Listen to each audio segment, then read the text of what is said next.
সমগ্ৰ দেশৰ লগতে উজনি অসমৰ তিনিচুকীয়া জিলাৰ ডুমডুমাতো ভক্তপ্ৰাণ ৰাইজে উলহ মালহেৰে পালন কৰে ছট পূজা। ডুমডুমা নদী আৰু ডিব্ৰুগড় নদীৰ ঘাটত আটক ধুনীয়াকৈ ছট পূজা স্থলী সজাই তোলে।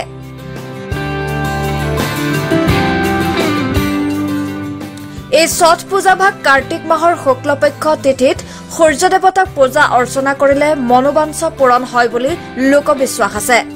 ডুমডুমাত 4টা ঘাটত লোকসজ্জাৰ মাজত ভক্তপ্ৰাণ ৰাইজে ছট পূজাস্থলীত ভিৰ কৰি উদুলি মুদুলি পৰিৱেশৰ সৃষ্টি কৰে।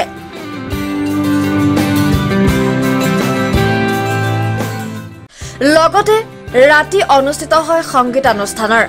ডুমডুমাৰ দল সংগঠনে এই পূজাত অংশগ্ৰহণ কৰে।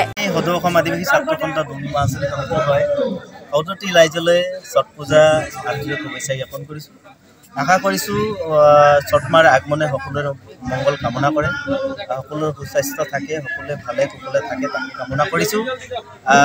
আমাক ইয়াক নিমন্ত্ৰণ দিয়াৰ বাবে পোনপ্ৰথমে আমি উদ্যোক্তা উদযাপন সমিতি সভাপতি মিলন যাদৱ আৰু সম্পাদক ৰোহিত দুবে ডাঙৰীয়াক আন্তৰিকতাৰে ধন্যবাদ জ্ঞাপন কৰিছোঁ।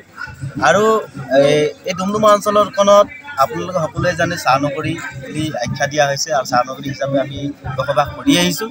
আৰু চাহ নগৰীত আজি ইমান ধুনীয়াকৈ অনুষ্ঠিত কৰা ছট পূজা সাংস্কৃতিক অনুষ্ঠানত বিভিন্ন ঠাইৰ পৰা আজি নিমন্ত্ৰণ কৰি শিল্পীসকলক গীত পৰিৱেশন কৰিবৰ কাৰণে মাতিছে।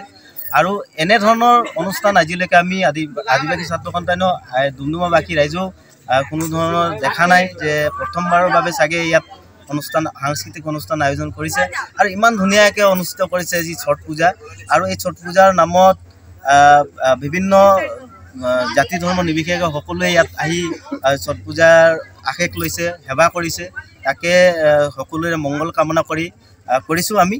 আৰু ছট পূজা যাতে এনেধৰণে ভৱিষ্যত দিনতো আয়োজন কৰে তাকে কামনা কৰিলোঁ। ধন্যবাদ। Bureau' report, news 24 Assam.